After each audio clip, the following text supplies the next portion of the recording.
कि दाऊद साहब यहाँ बहुत तजर्बेकार हमसे सीनियर हैं, यहाँ मौजूद हैं। फार्मर की आने वाले दिनों में जो बचत है और कारोबार के अंदर जो कुछ आपको नुकसान हो रहा है उससे बचने का एक तरीका है कि आप गोश्त के जानवर पालें। अब गोश्त के जानवर पालने के लिए सिर्फ और सिर्फ एक चीज ऐसी है कि कोई ऐसा तरीका हो कि ये जो जानवर आप पाल रहे हैं जिसकी कोई नस्ल आगे पीछे का पता ना हो, जो चोलिस्तान में, थर में और रेड सिंधी के जो कोई फूल हैं, बछड़े हैं, बछड़ियां हैं, इनका वजन बढ़ाया जाए। अगर कोई डॉक्टर आपसे ये कहे कि साहब इस नस्ल का लाना है, उसका रंग ये होना चाहिए, उसकी खाल ये होनी चाहिए, तो फिर आप बछड़ा ही ढूंढते रह जाएंगे, मोटा तो वो होगा नहीं।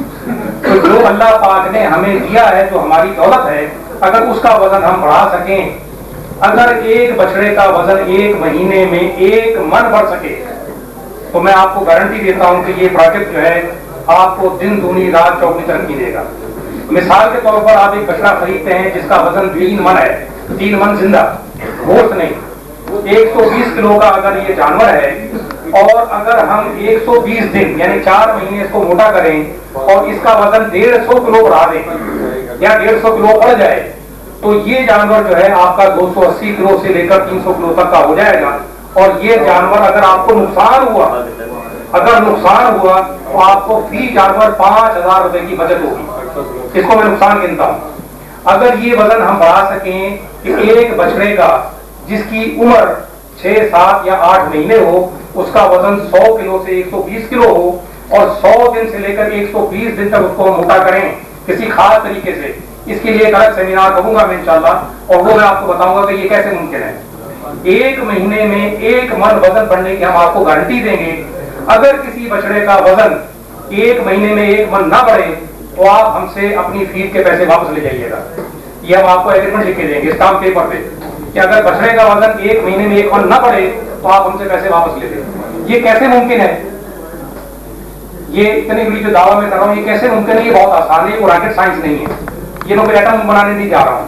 ये बड़ा सिंपल तरीका है कि जो राशन आप अपने जानवरों को देते हैं, और ये बात मैं इसलिए कर रहा हूँ कि खाने में 5 मिनट है, अगर खाना तैयार होगा तो तकलीफ खत्म है। ये इस तरह पॉसिबल है कि जो भी फीड आप बनाते हैं, अच्छे से अच्छा डॉक्टर पाकिस्तान में या दुनिया में फीड बनाता है, वो मैक्सिमम ज्यादा से ज्यादा 70% हजम होती है। ये बहुत अच्छी खुराक है जो 70% हजम हो जाए। तो मेरे भाइयों, ये 30% जो खुराक है ये किधर जाती है? 70% तो हजम हो गई, तो बाकी जो 30% है वो किधर है? वो भाई गोबर में जाती है। आपने देखा होगा कि जब आप अपने जानवरों को मकई खिलाते हैं या गंदम का दलिया खिलाते हैं या कोई अजनास खिलाते हैं, तो वो गोबर में निकलता है या नहीं निकलता है? तो ये जो मकई या गंदम का दलिया, ये गंदम जानवरों को खिला रहे हैं, वो गोबर में निकल गया, तो उसके खिलाने का फायदा क्या है? वो तो गोबर में निकल गया। तो अगर कोई ऐसा तरीका, जी तैयार है, अगर कोई ऐसा तरीका हो कि ये जो 70% हम हजम कर रहे हैं और 30% जाया हो रहा है, इसको भी हजम कर दिया जाए, तो क्या होगा? या तो दूध बढ़ जाएगा या बोझ बढ़ जाएगा।